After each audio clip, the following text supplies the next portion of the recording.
Hey, look who it is. Hey, hey. I always love how they say like the recording in progress. I'm like, I wonder what spurred that on, like some serious Me Too shit or something. Like someone's like hits record but doesn't tell anybody else, and it's like Yeah, some shady no, stuff going on or what? exactly. It's a huge privacy concern, right? You need to know you're being recorded. And then I'm unsure because it's never happened to me, but I think they'll boot you if you don't like agree to be recorded from the That's meeting. yeah, there has to be some serious lawyering going on with that situation. It's wild to me. I mean, whenever I do it, I feel like a criminal. It's like recording in progress. I'm like, what am I doing? Dude, I have a lot of client calls where I'll like they'll be a little late, so I'll pause my recording because it's always automatically recording. And then they'll hop on and I'll do like, hey, how's it going? How's it been? And then I'll like sneakily click like record, and then it'll be like same thing, recording in progress. That's so it's sneaky until that message. Dude, work from home 2020, where like Zoom exploded and all these things exploded. Yeah. That was why it happened, right? Like the rise of work from home and like all this technology had to like catch up. I swear, dude, I'd never heard of Zoom until the pandemic. Then all of a sudden, everyone was using Zoom. I'm like, what happened to like Google Hangouts or like Mm. FaceTime or anything like that? It's like all of a sudden Zoom is the one. It Well, felt for us really, that were traditionally employed, yeah. it's been around for a Has little it? Oh, it's while. been a thing. Yeah. Yeah.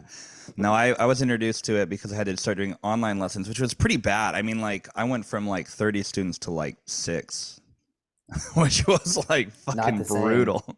Yeah, Yeah. not the same income. And then Joe Biden's like, or not Joe Biden, they're like, I guess it was Joe Biden, huh? Who was it at the beginning of the, it was Trump and No, it's then Joe Trump. Biden?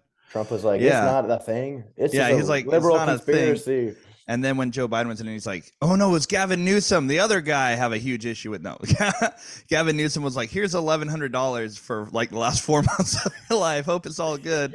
I'm like, "It's not all good, dude." But anyway, it's all good now. So we'll get off of that shit. We're gonna get like the tag or whatever that they put on Spotify. Like, if you need more information on COVID, Or Twitter, where it's like, this is verified to be a false claim. Like Gavin Newsom is great. Do not listen to this.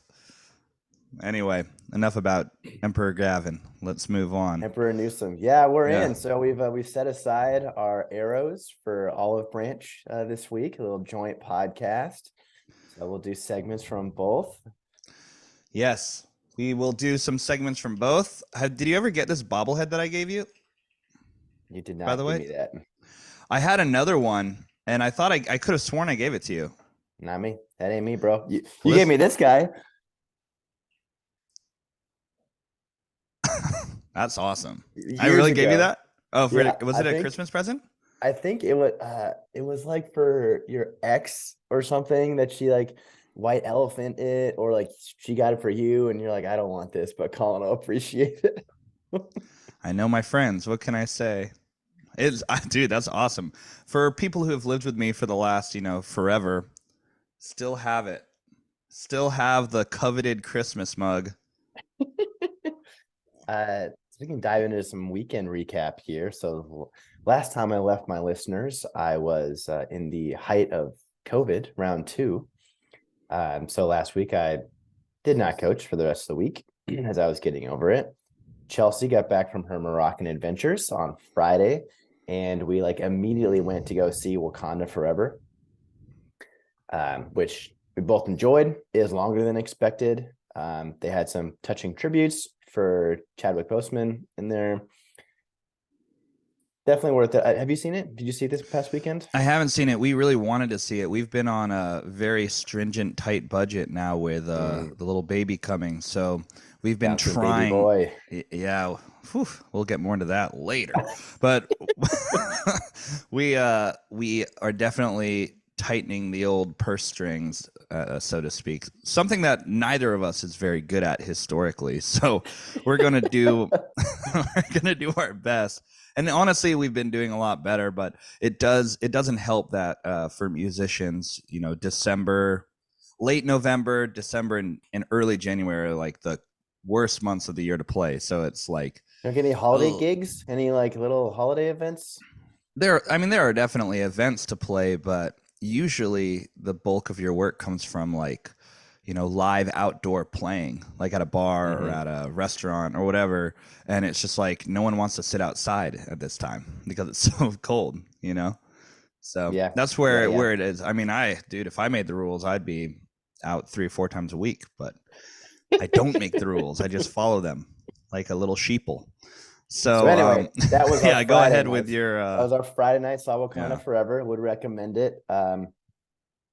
I had a little bit of issue with the plot. I don't want to do any spoilers, but overall, I like the movie, and the soundtrack is great. I feel like a lot of these like recent Marvel movies have really great soundtracks. Like Shang-Chi had a great soundtrack, and I liked the last Thor soundtrack, but it was like 95% Guns N' Roses songs. But Yeah, in any that's case, I really Collin special right there. I appreciated that. Saturday and Sunday, I coached at UCSD. It was a fall tournament for both the A and B team at SDSU. I coached the B team on Saturday and the A team on Sunday. My co-coach Michael and I flip-flopped because, and side note, Sticks actually moved down to San Diego semi-recently, and he's going to be helping out with the B team here at SDSU as he did at UCSB. But there's a really intense and stringent onboarding process for coaches through SDSU Recreation. So until he is officially on board, the rest of us coaches are kind of rotating through both teams. In any case, the A team got fourth. They beat Irvine in quarters 12-8 on Sunday morning, which was great. And then they got destroyed in their next two games because they couldn't play against one, a four-man cup zone against one of the UCSD teams. And then two, we played UCLA in the third place game, and they're like an actual legit team. So it's kind of walked all over us. But still fun to coach. And then, yeah, please. Do you remember what it was like when you could barely throw a disc or pivot or do anything like that? And then like all of a sudden you got 4 dudes around you just like it's so hard, dude. I remember having one defender on me and I was like, what do I do? Like so terrified to throw the disc. So like I can't I mean I'm trying to put myself in the place of these college kids where it's Sure. just like, they have Collin stomping around the sideline. Dump Angry coach it! face it. Yep. Dump it! They're just like Swing, swing, swing. yeah, they Fuck, just what are we can't. doing? Yeah, they can't just, slice it around 4 dudes. They just turf it immediately and then know they're going to feel the wrath of the gall afterwards. I kept my wrath in check. I understand what time that maybe age has softened me a little bit. Yeah, I But could just. How many times did you yell double team during that game? That's a double team. between like 7 and 10 times for sure. Format. I even Dude, went to like the other like his sideline coach. I was like, dude, you gotta watch this double team. Like, please, to you be. I gotta do mean, this. to be fair, there should be no double team rule. I feel like it's just like any other sport, right? Like you should be able to double a guy if you want to, and then leave a guy open. That's like Yeah. sports 101. I mean, in the AUDL, you can double team, but you Yeah. cannot triple team. Triple No, team that's is just ridiculous. simply too much. I mean, that's just 3 men is too many for any person. Yeah, they just hold hands and do jumping jacks around you. Good luck It's with like that. so that Good was over the luck with weekend. that. And then Kurt Dog was in town. He stayed with Fish over the weekend. And then Monday night, we went and saw Corey Wong at the Observatory, which is a venue that's, without exaggeration, like a 3-minute walk from my house. So that was really sweet. Corey Wong absolutely crushed it. The way he can like change like styles, like it's super fast, like shredding to like melodic and like, a lot of emotion within it. And he had like some guest singers and a guest mandolin woman that just absolutely destroyed. So like, and he has a whole brass section with trumpet, trombone, alto, tenor, bari sax, and the tenor saxophone player also played the flute and the piccolo, and the bari sax guy also played the bass clarinet. So it was awesome. It's an awesome show. Awesome to catch up with Kurt. His band's called the Wong Notes, right? Yeah, he's Corey Wong and the Wong there's Notes. like a few different bands he plays with. One's also called like the Fearless Flyers or something like that. Yeah. I guess it depends on how many like sets of those instrument groupings he has at one time. Yeah, that makes sense. But it was awesome. And that was my weekend. Nice, dude. Sounds like a fun-filled weekend of adventure. And it was great to see. I mean, it's great for you to see Kurt. I haven't seen Kurt I think since the draft weekend, where he had the most epic weekend of anybody I know. Um, Let me turn off my low battery mode real quick because every time I try to bring up my notes, my battery. This is for you, O'Malley. He used to scoff at me because I would always like shoo away the "Do you want to turn on low power mode" or Oh, whatever. uh-huh. And he's like, "Why would you do that?" And then now I realize why I do it because now every time I'm trying to read a note or something, it shuts on me and it drives me absolutely insane. So I had all these notes up and now I don't. All right, now it's up. So it all started, I guess, on Thursday night. I was at this gig I was playing. It's called the Fourth Boar in Orinda. It's like a nice outdoor restaurant and a lot of high class folk there, let me tell you. Of course, I got this card from this gentleman who claimed to be part of Atlantic Records. And he's like, yeah, you can't see it, I guess, but It's all blurred. he's like, you need to call me. I've got some projects you'd be perfect in, blah, blah, blah, blah, blah, blah, blah. And I'm like, oh, maybe this guy's for real. And he's like, I'm also a drum teacher at Guitar Center, so you can hit me up there. I'm like, oh, well. This guy wants to give me lessons for a fee. What is going on here? Are you a guy at Atlantic Records with many projects to work on, or are you drum teacher at Guitar Center? Like, what? or are you me? Do you have students? Dude, I'm beyond Guitar Center. They get paid like $15 an hour, and like I think they get paid like $20 an hour to teach at Guitar Center, which is like basically nothing. It's like literally less than half of what I make. So I was like, well, I'm not sure what you're all about, dude. I haven't hit him up yet. I probably should, just, you know, on the rare off chance that he's telling the truth. You know, pull on that thread. What do you have to lose? Yeah, but it was one of those rare gigs where, especially in the, you know, restauranting and like bar industry, where people were just like really enjoying it and like actually watching it. So that was like kind of a breath of fresh air, because literally the week before that, I played to literally nobody because it was so cold. Everyone wanted to sit inside, but they already had me set up outside. So I was like playing and the speaker, dude, it was the worst. And like basically all the sound was going inside, so they could hear it still, but I'm just sitting there like fucking Steven Glansberg, dude, freezing my tits off and just like not doing well emotionally, mentally, physically. I'm like, can anybody hear me? Just play The Wall by Pink Floyd. Hello, like 10 times in a row. Yeah, fucking Lionel Richie. Hello, is it me you're looking for? Anyway, needless to say, it was a breath of fresh air playing at the Fourth Boar. Plus, I had my lovely Panthers on right next to me, so I was kind of like this the whole time, you know. Pantomiming on a podcast, always good content. But I was watching the game, and I was very hopeful that they were gonna pull it out, because they, as we know, what happened last time they played the Falcons, should have won, didn't. And despite almost throwing an interception on like the fucking 20-yard line or whatever it was, as time was winding down, they were able to pull it out. And it was fun too, because there was a guy right next to me who was a Falcons fan, really nice guy.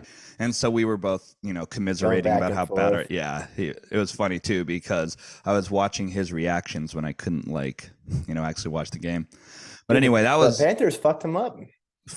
I mean, like Mariota played so bad. I started Cordarrelle Patterson a week after he scored 2 touchdowns on the Chargers. He gets 2.5 points.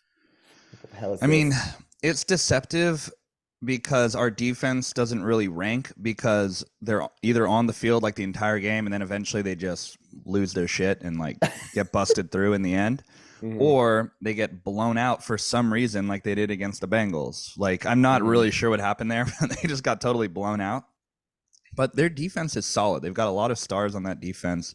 And if the offense can muster up something, they're going to be in games. And it's just kind of a shame because they lost so many close games. They could have legitimately been 4-0 to start the season and just let every single game slip through their fingers. So that Browns game, I remember. Oh, that was brutal. But anyway, enough about the Panthers. The next day, Amber and I went to have some lunch with my parents, told them about the gender of the baby, the sex of the baby, whatever you people are calling it now. Did Hans shed some tears? Yeah, I didn't shed tears, but they were very happy. I think, of course, women want a girl and boys want a boy for whatever reason. I think it's kind of tends to skew that way. I know that if I had a baby girl, I would just be less prepared internally because I don't know what it's like to be a baby girl, but I do know what it's like to be a baby boy. So I have a little bit of experience. And I think that kind of lends to that skewing of like who wants what. Mm-hmm. And but they're very happy. They're very happy. We had some delicious sandwiches, and then I got dropped off and went right to Sacramento for my little band trip that we went on. Radio Keys hasn't played together, and I think it's been it's been like 7 months or 6 months or something like that. So we were prepared, we practiced, but I was god awful the first night. I was like really bad. I kind of blame it on the sound a little bit. There was like one speaker as a monitor, and I don't think he knew which instrument was which on his board, because I had asked for my voice. Man. Yeah, I'd asked for my voice, and all of a sudden Tom's bass would just be like in my ear, and I'm just like, you know, or the worst is when Emily like checks her mic. She's like, check 1 2, check 1 2, and then when she's actually singing, she's like, ah, and I'm just like, ah, just getting blasted by my sister's voice. So that happened for about 2 hours on Friday night, just never having the same mix. It was always like changing, where like someone would all of a sudden be like brutally loud. So I was like, kind of getting shocked by these different changes in the sound, and then kind of losing focus and just kind of fucking up left and right. So I didn't have a good show, and I like kind of went back to the Airbnb that we ended up going to in Placerville, like kind of down on myself, just like, what am I even doing here? That kind of shit. I let the band down. Yeah, just like feeling like a schmuck, just feeling like a total schmuck. So like everyone, honestly, I've been trying not to party as hard ever since Adam's bachelor party. I felt like pretty like awful, to be honest. Like my stomach's been all fucked up. Heard that. I feel like my body is just failing me. The picture you took, the Weaver took of me, just crushing my soul. Peak male performance. Yeah, dude, that the Fat Earther photo it's changed me, and now I'm like I need to get in better shape and like not get so fucking hammered. So I like took it pretty easy on this gig. I like took some edibles and stuff like that, but nothing like crazy, like taking like crazy shots and getting hammered. However, the band that we're touring with, they're called Tiger Shade. They're really fun. They're kind of like a picture like a Weird Al Yankovic kind of situation, but instead of like parody songs, they're just like comedy songs. I guess more like Tenacious D. Picture like Tenacious D. Okay, yeah. And they're like super heavy. They've got like 6 or 7 people in their band. Alonte's their drummer. And they're sweet. Really fun. And the guys are all super fun and really nice, but they party so hard. And so they were like getting fucked up. I think they're all doing like coke and shit too. So they're like doing blow and like getting fucked up. And I'm like, where's my room at? Because I'm like feeling like a fucking shell of myself at this point. So I go into my room, which is like part of the main room. It's like basically just a door away from the main living room and the kitchen where everyone was hanging out. Good luck sleeping. Well, that's the story of it, because like not only were we in Placerville and the central heating was not working at all, I was freezing cold. I had my beanie on, I had my mittens on, I had my hoodie on, and I was just, freezing, couldn't sleep. So I went to bed like immediately. Initially I was so tired, I slept for like an hour, but then I woke up at like 3:30 and they were going hard. I'm talking like fucking Fireball, like fucking taking handle pulls of Fireball. I hear Tom, literally, I hear Tom yell Fireball, and he's like fucking shooting Fireball. And I'm like, what the fuck are these people doing? This lasted until 6:30 in the morning. And I'm just sitting there like I'm in Guantanamo and shit, just like, just freezing. Here, like getting sound fucking crushed, and that should be the caption of this episode. Stu compares his experience to a prisoner in Guantanamo Bay. What? It's like the scared straight version of it. It's like I never want to be a terrorist again. So like I was struggling, and then by like 6:30 in the morning they decide to wind down and start playing like weird parody Christian songs, like literally right outside my door with a guitar. And at this point I'm like, hey guys, Do you think you could Guys, like, maybe come on, guys. go in the other room or something? And they're just like, they at that point they all knew they fucked up. You know, it was like they're like, oh, my bad, guys. So anyway, I was able to get to sleep until like 10. So I got like a solid 4 hours that night, 5 hours. And the next day was honestly like so fun. We're like drinking White Claws and in a house full of like 12 musicians. We're just playing music the whole day before the gig. And that's where that video of me dancing to Elvis came from, which nobody even fucking touched. But it's okay. If you watch it on like 1.5, it's really funny because we get so fucking into it by the end of it. And if you've seen the movie, then I guess it's a little more topical. But we did all that, and then we played at this place called the Green Room Social Club, which is like a really, really nice venue in Placerville. It's their like premier music venue there, and there's some clips of it on YouTube. But we kind of turned it around this time and absolutely crushed. Like there were probably like 50, 60 to 100 people there, and they were just like so into it the whole time, and the sound was great. Everything was worlds better. I played way better, and it was like honestly probably one of my favorite shows I've ever played. But Awesome. you know, the sad underpinning of it is it might be the last Radio Key show. We don't know where we're at right now, so I'll keep y'all updated on that. But yeah, then I just came home on Sunday. Didn't party that night either. People partied until 7 o'clock that morning, but I was able to sleep finally. And came back Sunday and just kind of chilled, watched my team wreak havoc from afar, and yeah, it was a great, fun, reminiscent weekend of playing with the guys. But you know, that's pretty much it. Uh, Brad hit me up. I think it was either Sunday or Monday, and he was like, "Do you think I have any chance to beat Dad?" And at this point, I think you were up by like 40, and he had one player left, and you had like AJ Brown. I was like, no. Not a chance. Oh yeah, and real quick update on the baby stuff. Yeah, please. We just had our NT, which is like the really advanced ultrasound, basically. So we got high def pictures of the old babe, Of the and kiwi, the yeah, he lemon. looks like he's a peach now. So he's the Oh, size of a peach, little, you know. And it's funny looking at the ultrasound. It's like all black and white and stuff, and you can kind of see through their face because their cheeks, you know, and all that kind of stuff. And you can just see the wow. bones. So it looks like a little Dia de los Muertos baby, like in there. He looks like Coco. So anyway, everything's You should just good. name him Coco. There you go. Yeah, all the tests are running well. Um, all the everything that they can check to see if there's any kind of mental. They literally say mental retardation on the paper, so I'm just going to go with that. They any signs of that, any signs of physical deformity, there's nothing like that. So everything's good with the baby. We're doing what we can over here. Is there a due date ish? The due date is May 19th. I Wow. know, it's coming right up. And officially Amber is in her second trimester today, so congratulations to Amber for making it this far. It's grueling. It's a grueling journey for the ladies in our lives, so much appreciation.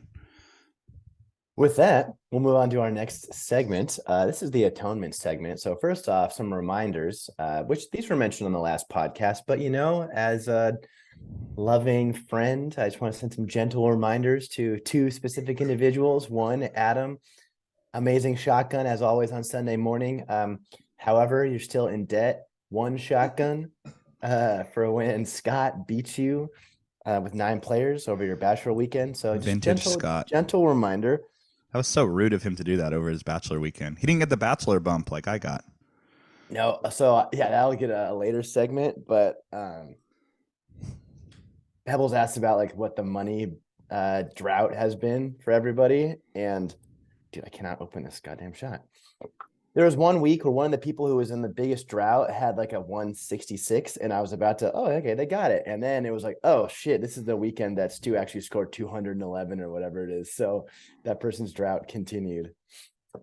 Anyway, Adam, you owe a shotgun. Also, Weaver, you admitted to owing me 2 shots because of our bets last weekend. I have not seen you pay that up. So, again, gentle reminder. Where's Weaver at? He couldn't do it. He yesterday was celebrating with his coworkers for their successful tenure at Appeal coming to an end. And he said he was booked up the rest of the week. So he'll be back hopefully next week. Yeah. Well, we love you, Weaver, and we miss you. And I hope he's doing well. I know it sucks to get laid off. Yeah. I talked to him a little bit about it, but like I've been laid off like 3 or 4 times and it always ended up just fine. So you're gonna be just fine, buddy. I owe him a shot actually, which I will do right now. So Weaver, take note of this punctuality.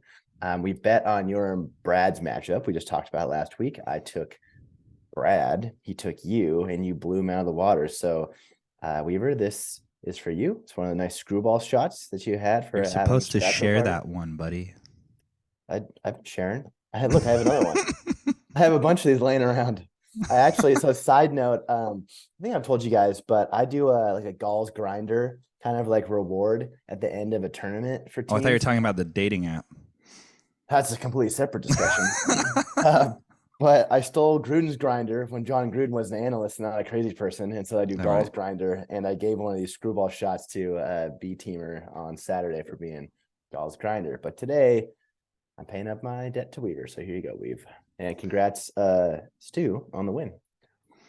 Dad's coming back, dude. Just like in Angels in the outfield. The Zangels in the outfields. I'm going to win the pennant here. Nice. By the way, what do you think of my new team names? Angels. I like it. I do like it. I can't believe that guy is still on your team. Zay Jones has played well. Has he? Yes, he has. We're going to get into it later. He had 10 points. Let's get into it right now. All right, here. So in his last... All right, so what is it? 10 weeks.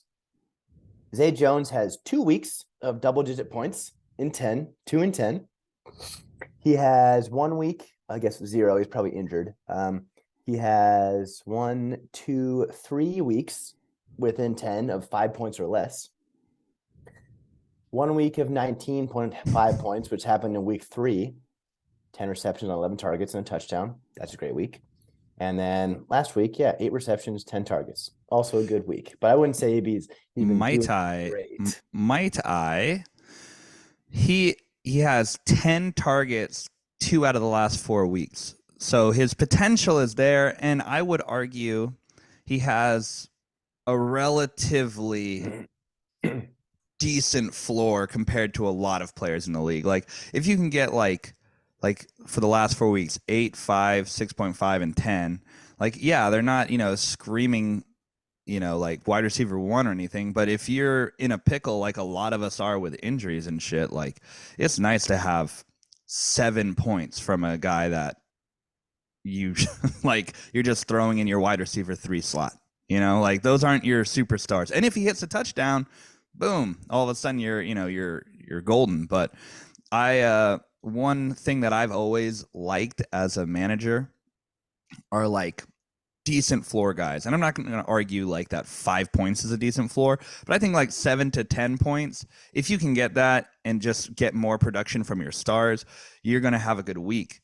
And we kind of have been riffing about Allen Robinson, right, in the chat, it's hilarious how bad he is. But I traded him for like 2 serious floor dudes. I traded him for, what was it, like Melvin Gordon and someone else. I can't remember who it was at the time. And those guys just gave me like each 10 points a week for the rest of my season, and then Allen Robinson was just dicking around doing whatever the fuck he does. So like, 20 points a week from 2 of your positions, that's like what you want. And then you hope your stars show up. That was a good trade, but we're talking about Zay Jones right now. But Zay Jones is a good floor guy when you need a desperation play because all of your guys are injured. When you're desperate, you can play Zay Jones. I like that. Which I was. I was desperate. But all right, you have atonement. So I'm not going to take my shot right now because it's 10:57 in the morning and I'm not as badass as Collin. I do have things to do today, Colin. Oh, I don't got Um, things to do. but I owe Pebbles 1 minute friendship speech. So, oh, the wife is coming in. One sec. My Wi-Fi. Oh no, maybe it's just.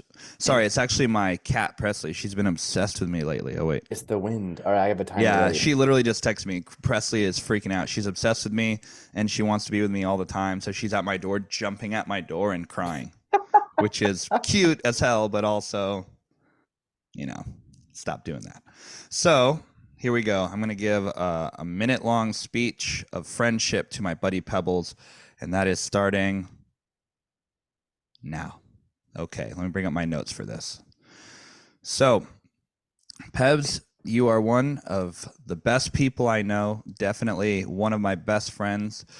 It was a slow burn for us. We weren't immediately best friends, but I think it started, back when we were living together for that summer, and I was eating your food, and I got to see like peak Pebbles, just like the best of all Pebbles. Drunk Pebbles, competitive Pebbles, angry Pebbles, loving Pebbles. Um, and I think that out of everyone in the league, you could argue that in your prime, you were probably the most athletic member. You're freaky athletic, so freaky athletic, in fact, that your body can't handle your athleticism. So now you're more bionic, but that's good too, because think about it. In 20, 30 years, when we start merging with machines, you're going to be literally a machine. So that's good. There's a minute's up, but I'm not done here. I'm going to go a little bit longer. You're awesome to party with at our bachelor party. You were the star of the show. Tactical Peebly was born, who's one of our favorite memes of the group. Even when you're bleeding out most orifices of your body, and well, that didn't come out right. Bleeding profusely out of your finger, and I have to literally carry you on my shoulders home. You're and when you wake up in the morning thinking that you might have killed somebody because your bed's covered in blood, that's the Pebbles that we know and love. Been a long Then time looking at him all side-eyed on the other side. And also you're a great dad and a great husband, and definitely a role model to someone like me who's about to be embarking on that journey of fatherhood. And you've been some sounding board that I can reach out to and ask questions and talk to these things about. So Pebbles, I love you, dude, and I'm glad that the Kings won so I could tell you how much you mean to me. That was really touching. Thank you. I'm upset because mine was bullshit compared to No, that. yours was just as Yes, good. it was. No, mine was a whatever. We don't need to revisit that. You forgot to mention that he's a disputed Hall of Fame drinking champion. Oh yeah, and even though you're a disputed Hall of Fame drinking champion, still love you. Next segment, let's do some we'll shotgun through this league pick 'em. Last week, all four people that submitted picks all went 4-2. That was Pebs, Weaver, myself, and Adam. Universally, we all picked myself to beat Pebbles and Evan to beat Bacon, and that happened. Everywhere else was kind of mix and match, but the current standings are Adam in first, Weaver in second, Collin in third, Pebs in fourth, Stu in fifth. Moving on. Yeah, I'm probably not going to do that anymore. I keep forgetting, and then it's just like I can only do it on my laptop unless I like go on my web browser on my phone. Then it's like this big. Yeah, no, you got to do it on the laptop, which sucks. I think I remember the app being able to do the pick 'em through the matchups. Like they removed that feature, which is baloney. I guess it's just like not many people are actually doing it. Yeah, and I literally gig every Thursday, so by the time I need to pick, I'm like going, and I'm like, oh shit, and then it's like over by the time I'm figuring it out. But anyway, enough of all that. We next get to our listener questions. Do you want to take a stab at the first one? Yeah. So the first question is from one Adem Bowling Bow, and this question has to do with players and the draft. It's which players are you not drafting next year? And I think the easy way to go about this is just talking about the kind of players you don't want to draft. I think we all have that player that like we drafted too high and then they just didn't show up. For me, it was Allen Robinson for the longest time because everyone was obsessed with him. But for me, I'm like, he didn't really do much for me generally. So he was on my do not draft list. As for specifically, I think people on my team that I can talk about, I'm definitely not going to draft next year. I think I have to, unfortunately, lose Darren Waller as one of my guys because Darren Waller just has been injured what feels like forever now. Even when he was playing, he wasn't really impacting. The Raiders are fucking trash. So I think, unfortunately, I'm not drafting Darren Waller. What I am doing is for sure getting a premier quarterback next year. I'm not fucking around anymore with this Tom Brady fucking Trey Lance bullshit. It's amazing. I have Justin Fields for 3 weeks and I fucking destroy the league. Like, anyway, Yeah, 2 weeks. great pickup. Great pickup. Yeah. Personally, my one round 8, I got Robert Woods. He's been terrible, right? Which like round 8, you're starting to do some shots in the dark, so it's not like back-breaking. I've been fortunate to have a lot of my picks hit, but he was one who I started week 1, never started him again, just recently dropped. He had like 10 points one week, and then after that it was like 5 max. Talk about a floor guy. Terrible floor, Robert Woods. You need those floor guys, man. Second, which is kind of sad, is Michael Pittman Jr. Yeah. He's had some like huge boom weeks, but the Colts are terrible. They're not even sneaky terrible. Now they're terrible. The quarterback play is terrible. The line play is terrible. And so Pittman, who I drafted in the 3rd round, and I was like stoked on it. Woof. He's now like not usable. And I could have had like the people that were drafted right after him were David Montgomery by Bacon, which is like meh, but then T. Higgins by Peb, and then AJ Brown by you. So I could have had T. Higgins or AJ Brown to my 9-1 team, but instead I have Pittman, who now I'm like, I can't start this guy. AJ Brown is another guy. His value is going to be so much higher next year. And he does have these blow up weeks, but I swear I've owned him for a lot of the time we've been playing because he's one of my guys. But he does have this propensity to just completely disappear for like weeks at a time almost, where all of a sudden he'll get like 3 catches in the first quarter and look like he's going to have a monster game, but then just have nothing. So he has these weird moments where he just completely disappears out of the offense. And I think he got a little banged up last week, which was the reason why. But he might be on my do not draft list if he's like a borderline first, early second pick next year. I don't know if I want to play with that fire. Yeah, I mean, he's had some great games, undeniably, right? Mm-hmm. But yes, how risk averse are you? I mean, I'm more of a manager who likes. I'm not a boomer bust guy. I like having a solid floor and I've been talking about my solid floor all fucking day, but I like having a solid floor with the potential for more. I'm very similar, I think, in my strategy. I want some proven players as opposed to guys. I don't want that guy who's going to put up like 2 points every 3rd week. It's like, at the end of the year he's up there in like the top 10 or 5 at his position, but like you literally lost 4 weeks because he didn't do shit. So anyway, next question: what's your favorite Thanksgiving tradition? You want to take the lead on this one, then I'll go next. Sure. So personally, I think Thanksgiving is my favorite holiday. I really like it. Probably that or the 4th of July, but for vastly different reasons. But Thanksgiving, I love it because 1, you can drink red wine all day. 10 a.m. red wine is flowing. Facts. You're in and out of the kitchen.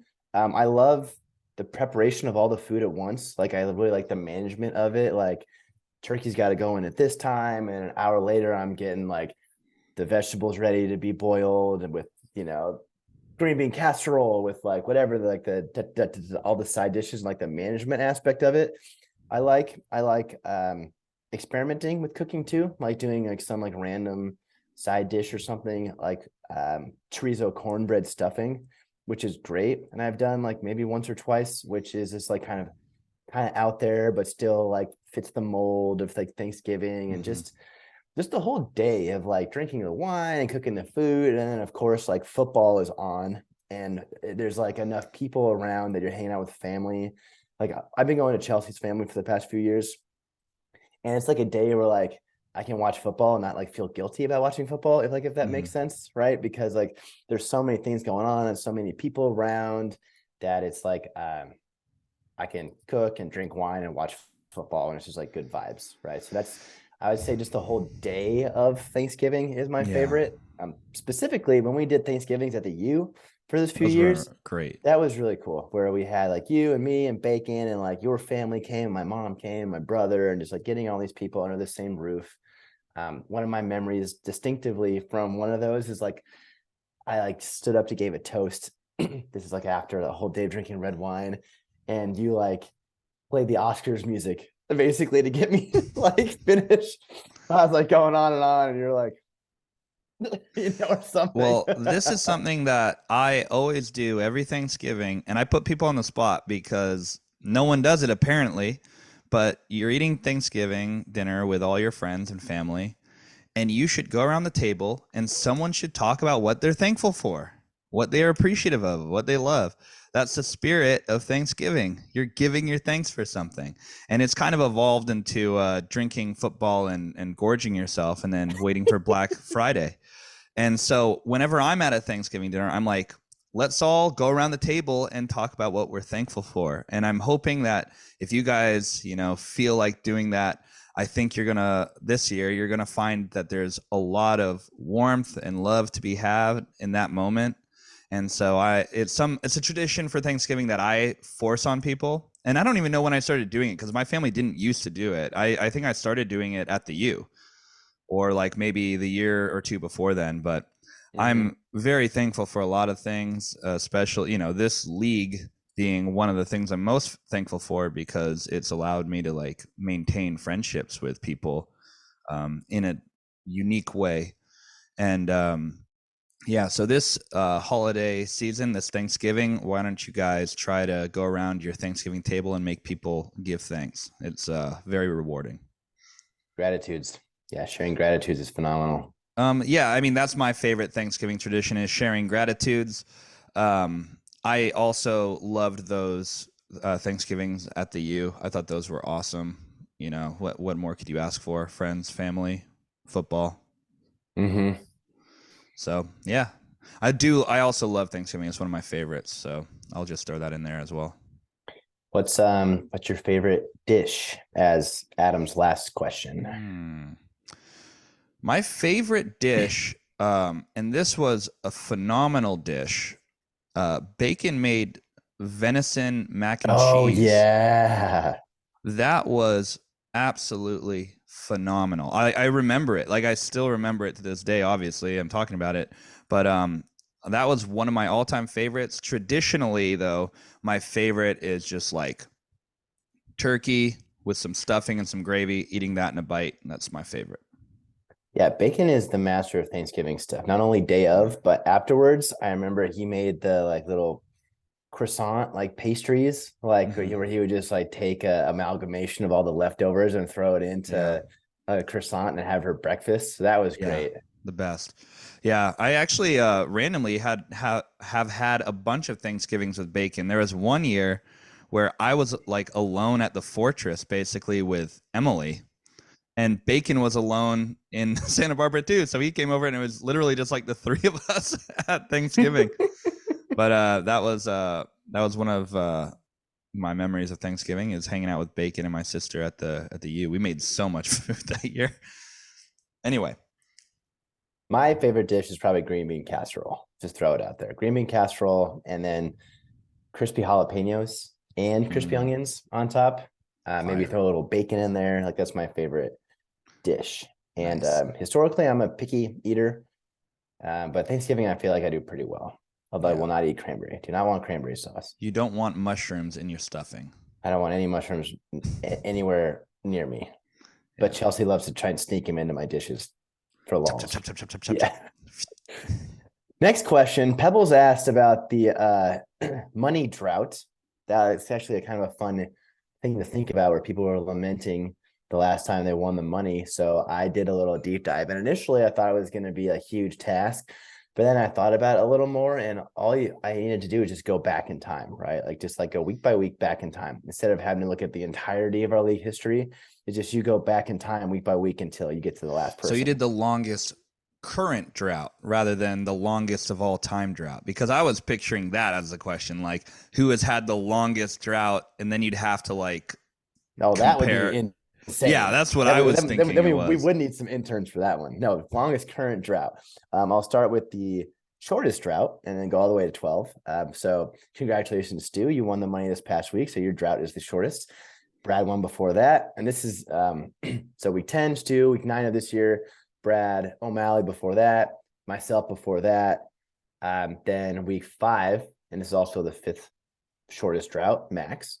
Week 4 was Scott. Week 3 was Evan. And that's all of this year. And that's the end of this year.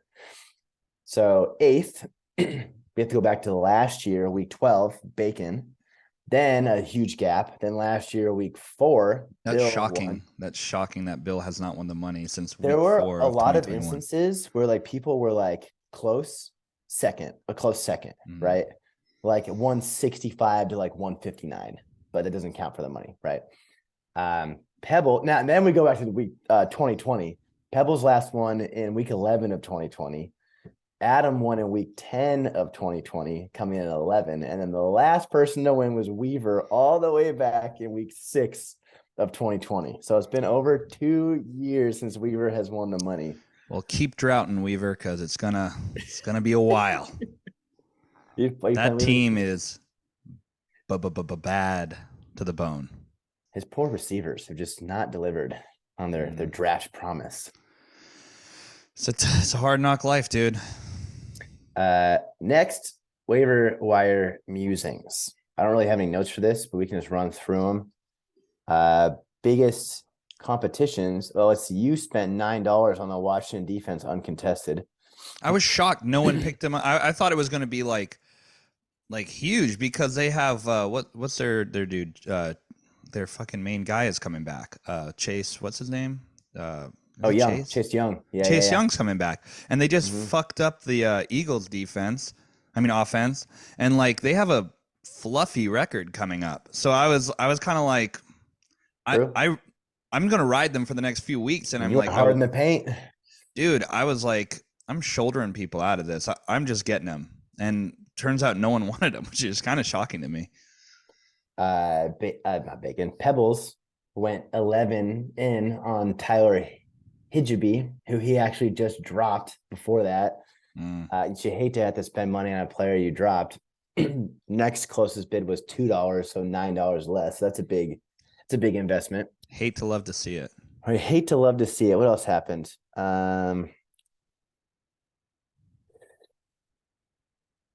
Well, I got Isaiah Likely, who's the backup tight end to Andrews over at Evan, although it looks like Mark Andrews is trending to play, but I thought that would be super sneaky and like I kind of have some tight end issues on my team, so I thought that would be like a double whammy to play. Tight ends are scarce this year. Biggest one. Yeah. Sorry, go ahead. I was gonna say, like, unless you're going up against like Kelsey, the tight end position almost feels like a wash in this league. Like, and I mean, obviously Andrews is really good too, so I guess you could throw him in that category. But if you're not playing one of those guys, like you're kind of just dartboarding it against the other team, and we'll see what happens. You know? Yeah, agreed. You need that tutty. Highest profile waiver acquisition was Christian Watson off his huge game by Bacon. Bacon bid 15. The next closest was 9 by Pebbles. So I don't really mind that overpay, especially if you're a team who's desperate for a wide receiver. And a lot of action was happening on him. But yeah, Bacon got him. Yeah, I get to play him now. Sick. We'll see. I mean, there, on the back of your head is like, these players have one blow up game, and it's like, is this a trend or is it like a flash in the pan, right? Like this guy's next highest game was back in week 4 where he had 8 points, right? So it's like, Yeah, I love it. I was listening to the Bill Simmons podcast and they were talking about it and it cracked me up. They're talking about how the announcer was like, "That is the biggest touchdown and the biggest catch of his career." It's like, how many touchdowns has he had? Like one before this? like, That's the like, biggest and only touchdown of his yeah. career. I don't know if you guys feel this way, but unless it's who like fucking Kevin Harlan or whoever it is, like the announcing has been fucking awful this year for these football games. Yeah, I do a lot of no sound music. Yeah, dude, it's bad.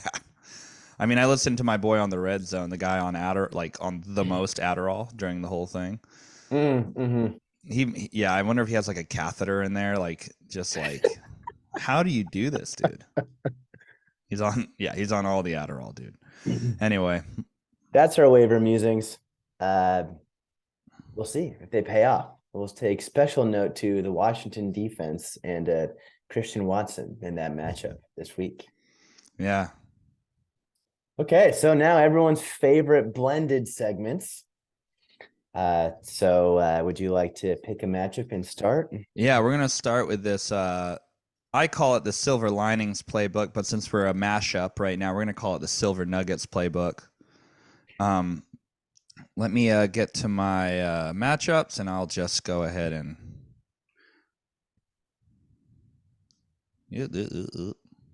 This is, as we know, being fans of the show. As we know, as fans of the show, I'm fucking terrible at this. I can only start with myself because, my own matchup and I guess I'm silver now. That's sick. Against B Rad, Cuck Me Black, and boy, oh boy, did he get cucked. But, silver lining here, it's always a very sad moment when the son finally beats up the dad. Mm-hmm. No one likes to see that. Even when the son is currently beating up his dad, he feels terrible and sad about it. So one silver lining is that you haven't beaten your dad yet. Your dad is still in charge. Your dad. He's still your dad, which is good. You're not yet a man. You're not yet a man. He's a baby boy. But I would say, for a real deal Silver Linings playbook, you just had the high score the week before. You had some really bummer luck. Juju went down early. DJ Moore just disappeared again. Olave disappeared. You had a lot of guys absolutely disappear when they should be putting up more points. So despite, getting totally sunned in this matchup, I think that you're still on pace to not be the Sacco. Fool's choice. In combination of that, which just a little addition, I think Tua is a locked in QB1 every week. So that's great that your acquisition of Tua, Brad. This fool's choice is not so much this week, but just as a season in general. Brad traded Devontae Adams for Olave, Sanders, and Smith-Schuster. I know Devontae was a little bit up and down, especially after he shoved that poor camera guy. But in the last few weeks, Devontae Adams has been absolutely crushing it, whereas those players that Brad acquired in that trade have been a little middling. I know they had a few weeks of like double-digit production each, but now, I mean, all three of them combined did not add up to what Adams did this week, I don't think. So might be a little retrospective, but that trade, 10 weeks later, or however long it's been, 8 weeks later, looks a little worse. Yeah. Next matchup. We'll do Weaver versus Adam. So what's your silver nugget for this team? My silver nuggets playbook for Weaver is it looks like you're going to get the first overall draft pick next year if you continue this way. Congrats on that. Yeah, I mean, it's not looking good. It's hard to find golden nuggets for Weaver. Let's look at these bench players. One silver nugget. I was watching the highlights. I usually try to watch as many highlights as I can because I'm not so dialed in. I'm trying to live a normal life on Sundays, especially because it's one of my only days off. And Brian Robinson looked like he was getting tons of work on against the Eagles. He So had it looks like you might. 26 rushing attempts. Yeah, dude. So I was sitting there thinking, I was like, who the fuck is Robinson? This whole time I was like watching the highlights, and well, turns out you have him, Brian Robinson. So he could definitely be someone that you plug into your lineup, and you're gonna get some good production. It seems like. Um, I'm not sure what the notes are, but they're calling him a touchdown or bust RB3, but he looked like he was getting all the love. We'll see, man. But I really like that. You got Brian Robinson. That's a silver Nuggets playbook for you. 26 touches is the real deal. No matter what you do with those touches, has so much opportunity. Yeah. Fool's choice. This one is not so much this week because I just don't want to be like, you should have played this guy who got 1.5 more fantasy points than the guy you started. Rough draft this year for Weaver. Just looking at it, like selections 1 through 5 have not produced, and then yeah, I mean it's bad. Maybe a change in strategy is required for Weaver. Unfortunately. But the beautiful thing about Frisbee touchdown is it always comes back. Every year we got another clean slate chance. What do you think it is with Weaver struggling historically in our league?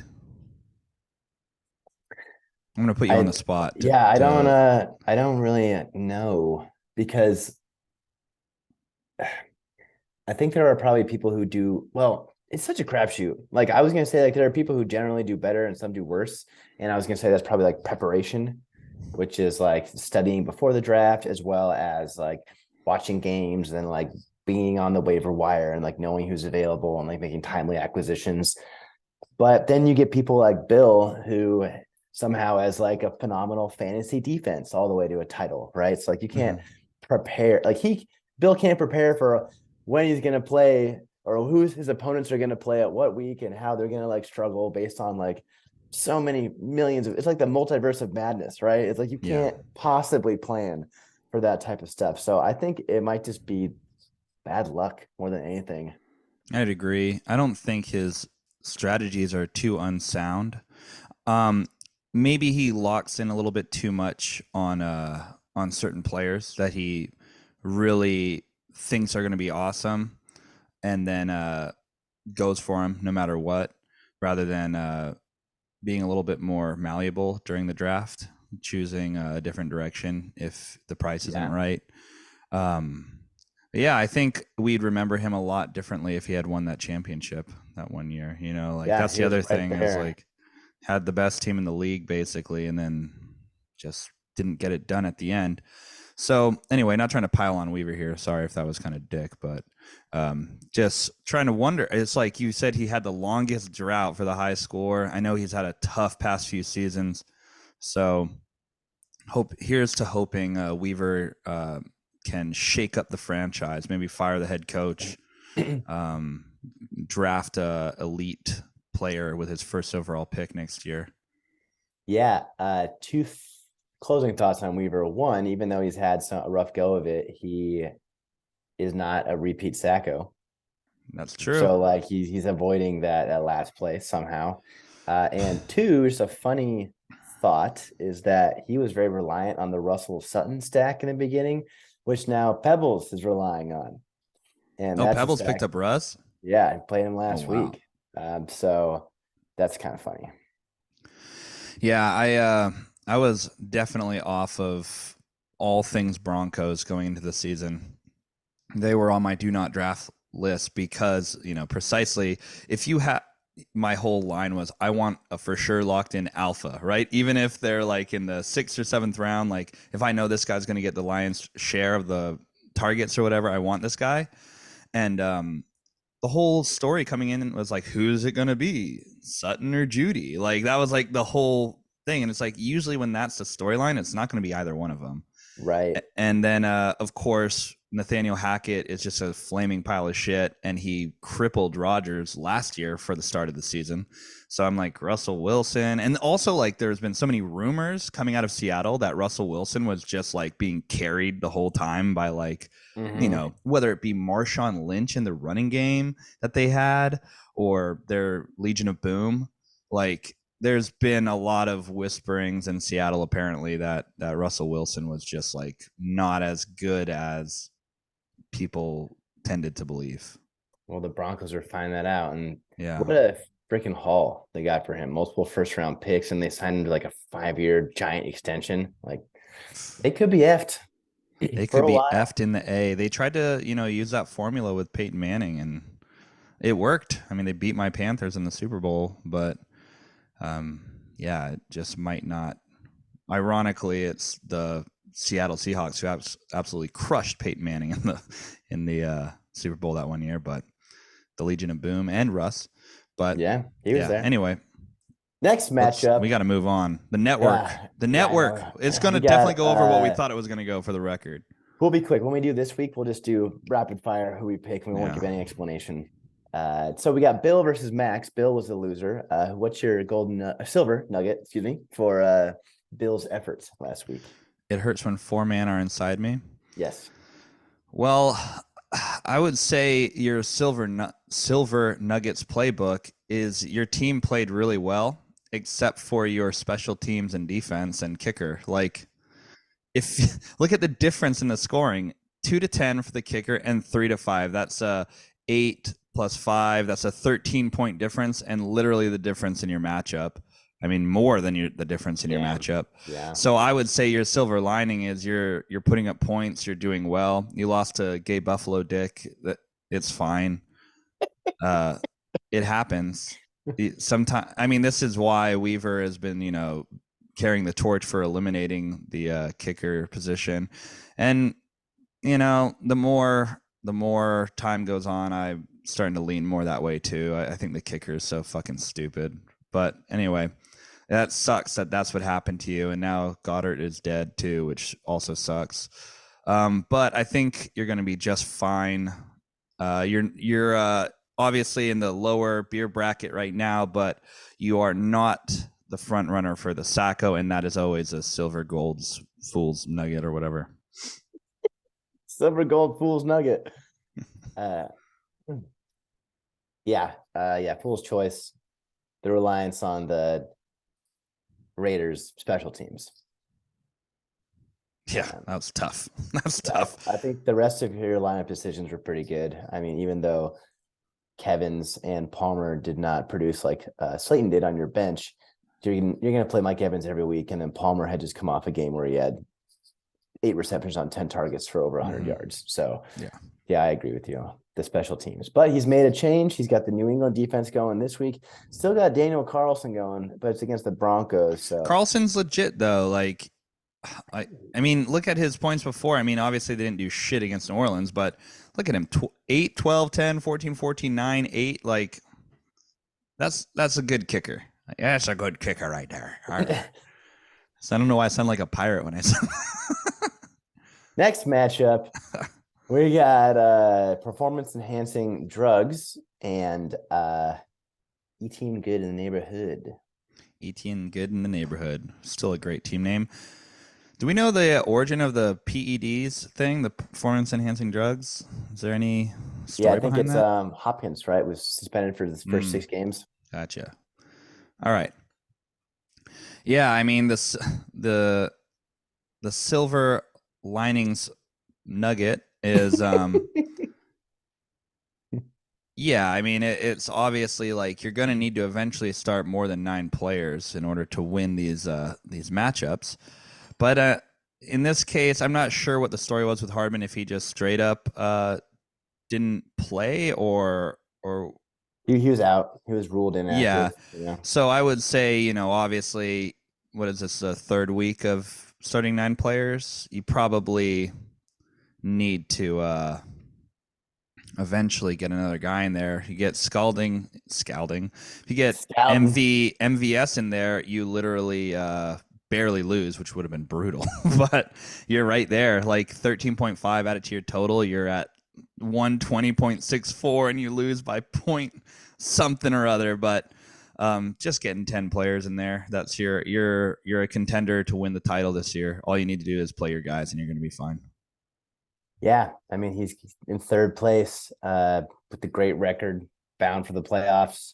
Yep. So yeah, that I agree with. Maybe get a different defense. I don't know. The Broncos have not been good for over a month in that respect. So even though they got the Panthers coming up, which apparently Yahoo thinks will be a cupcake game for them. I don't think so. I think the Panthers are going to do pretty well against the Broncos. Yeah, it's in Charlotte too. So yeah, I would say find another defense. All right, let's see. We didn't do Schultz Creek into Bonesaws ready, right? Bacon. Well, Bacon, I think your Silver Linings playbook is you've got a great team name. Schultz Creek is hilarious. I love that. And it's just a bummer because you look at these numbers, you're like 20 good, 11 good, 10 good, 15 good, 14 good. Like those are all good outputs. But remember what I've been talking about all day. The floors. The floors are not there for you, bud. I mean, Cooper Kupp, how can you expect him to die? But he did, and that sucks. So I can't really talk about him. But Montgomery's floor has been really disappointing. The silver lining there is Khalil is dead now, so he's going to be getting the lion's share once again. I think Samuel is chronically underused in literally every. I mean, when he was on the Panthers, it was shocking how little he was used for how skilled he is as a player and how strong and fast, and just like his ability is awesome. Like watching that Eagles Washington game, he was just so dynamic when he does get his hands on the ball. So it's like you'd think they would incorporate him more. So then obviously, not shading the Panthers as hard as he did with that, Falcons start. That was a little smug, don't you think? Starting the Atlanta defense. But other than that, I mean, it's tough to give you much silver lining for the season because with Kupp out, it might have thrust you into the Sacco game, depending. Weaver's pick for the Sacco.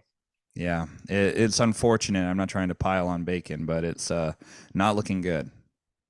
That being said, he's probably going to whoop my ass this week. So, yeah, I guess my fool's choice would just be playing Montgomery over Connor.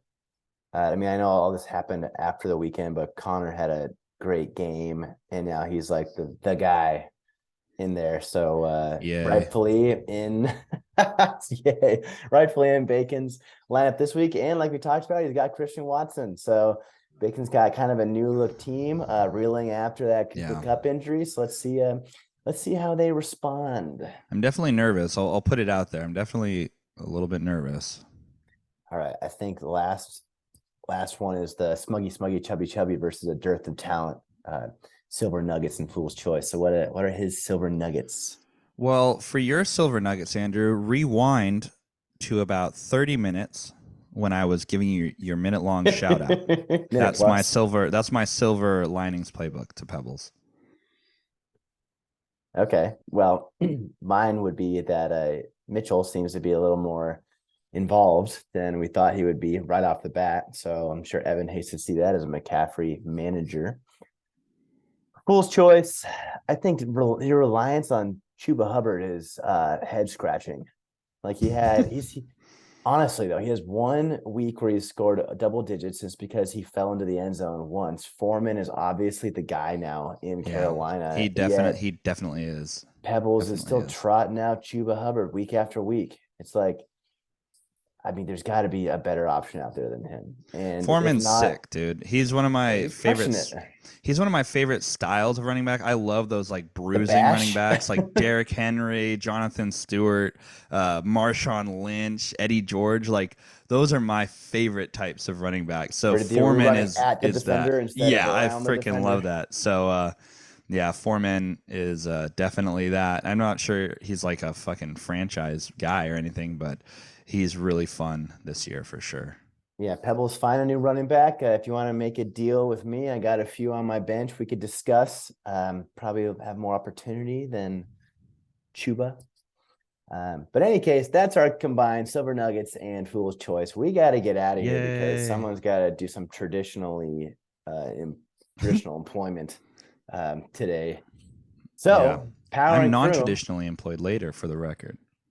Just throwing that out there. for the record. Throwing that out there. Oh yeah, only one of us took a shot this episode. All right, rapid fire. Who do you think is going to win between Evan and I? Let me pull it on up. I'm still on last week, so I'm bad at the internet. So let me just do my best here. League matchups, week 12, rivalry week.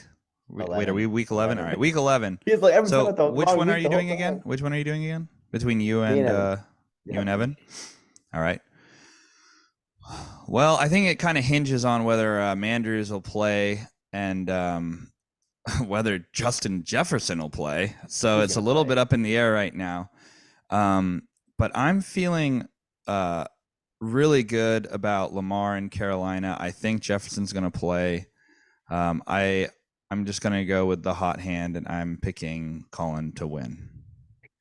I agree. Although I think it's going to be close. And I was texting Evan a little bit earlier in this week, and I said that I was concerned.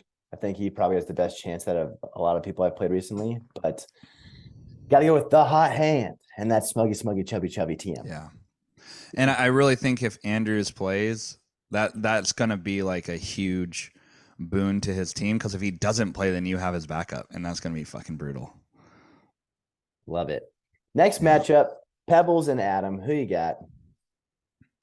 So I think this is pretty obvious by my ripping of his team in Silver Linings Playbook by not even talking about him.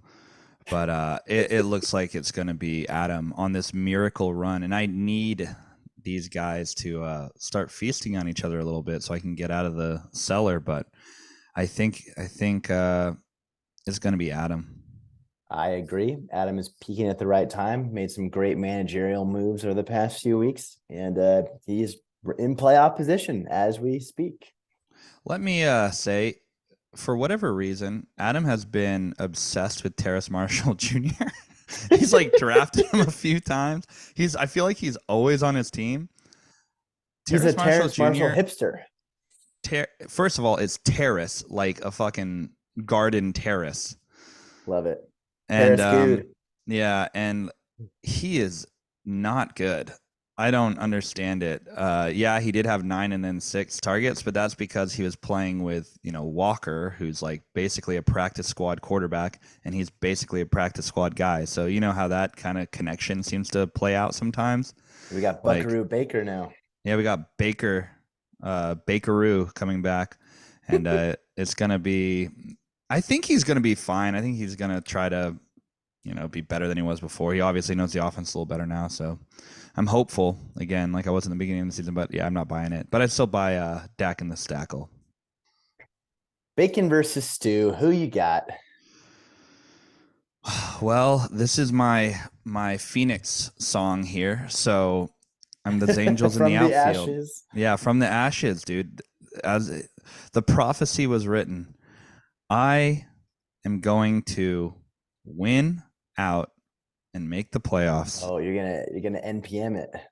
I'm gonna win out and make the playoffs, and then we'll see what happens after that. But I've been saying it my whole season. My team is good. I have a good team. They just have not been showing up, and they're finally showing up. I've got Ramondre, Jones, and Cook, 3 starting running backs in the league. I got St. Brown and AJ Brown, 2 alphas. I just need to fucking figure out the quarterback and like all the other shit, especially the tight end position. But I really am believing in my team. The last 3 weeks, I've averaged something like 130 points or something like that. My team is firing right now. So I'm hoping I can keep it up. I'm picking myself. And when the Angels win the pennant, Dad will come home. I also think you will win this week. And I think getting Ramadre back in your lineup makes it even scarier than it was last week when you won the money. Yes, so sir. I agree. Right now, we are 3 for 3 in agreement on our matchups. That's because we're super smart. Sean versus who the fuck is Sean? We got E-Team Good in the Neighborhood versus Thomas the Tank Engine. I wonder if we're gonna. I think we're gonna be lockstep on this one. It's obviously gonna be Sean. One team is literally tanking. For that first overall pick. And it doesn't help that he has the eternal curse of having your team named after a player you don't have. That is a curse. That's which I never brought a up good last look. week on the pod. Yeah. And he's like, but it's too good. It's not too good. You can change it. I would love for Weaver to get this win. As I need both O'Malley and Scott to lose a few more so I can lock in that. I need the losers to lose and the winners to win. That's what I need. So I'm also hoping that Weaver takes that L hard. I think I can only get to 7 wins or something like that, right? So. Yeah. All right, we're both taking O'Malls. Yeah. Next, we get Bill versus Brad. We got the 9th versus the 11th place squads. Could be the Buckaroo Bowl of this week. I think this is a sneaky good matchup, actually. I do. Do you want to go first or do you want me to go? I'll go. I'm taking Bill. I'm taking a Hurts when 4 men are inside me. Sucks for Brad that Juju went down. Mixon's coming back off a bye though, so that's good. We got Gus Edwards versus Kenyon Drake in this one. But yeah, again, without giving too much commentary, I got Bill in this one. Yeah, I'm going with my son. Technically, they're both my sons. I adopted Bill over the Bachelor weekend and Brad over the Bachelor weekend. So the battle of my sons, I'm going to go with Brad on this one. I think he is just 1 week removed away from the high score. I like Rodgers as a resurgent against Tennessee, although Tennessee does figure out a way to make it ugly with every team they play, and they just slug it out. And Thursday night games. This could be a sneaky bad game for Green Bay. I would not be shocked if that happens.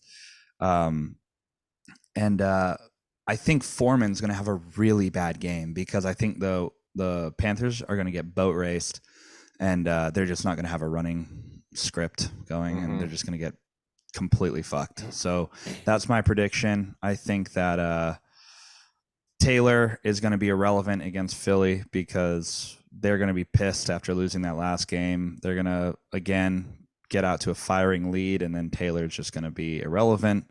I think that Brad's going to take this one. Last matchup, we got Mr. Maxwell and Gabe Buffalo Dick. Gabe Buffalo Dick. Gabe Buffalo Dick versus performance enhancing drugs and Scott. I'm taking Max in this one.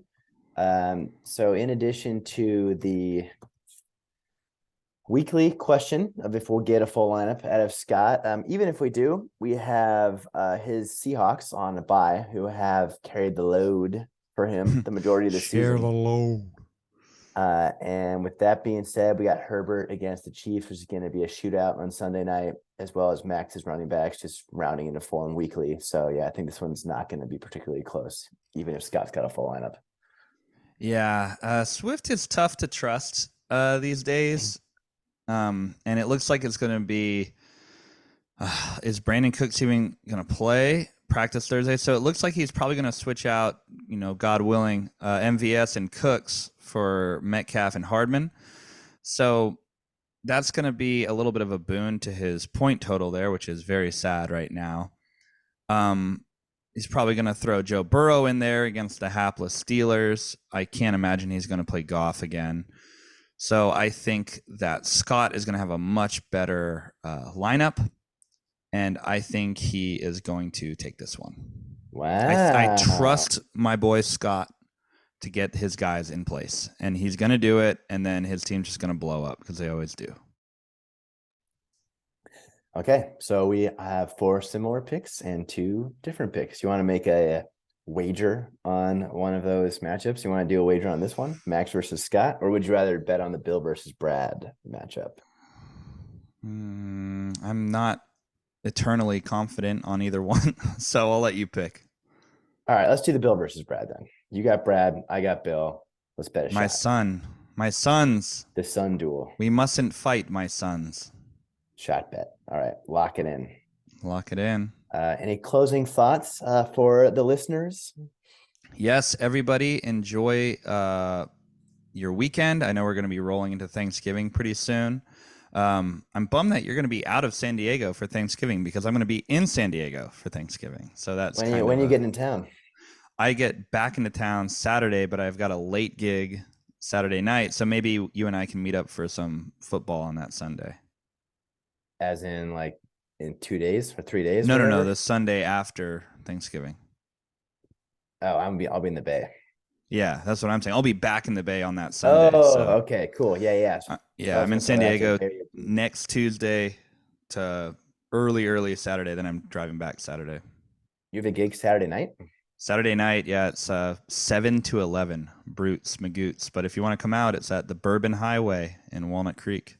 Yeah, that sounds fun. Send that in Yeah. the group me. And yeah, bury it, dudes. I'll be up there Wednesday through Sunday. So I'd love to play some disc golf. Going to your show sounds awesome. And then Sunday, get at least some 10 a.m. games of football in before I fly back. Sounds awesome.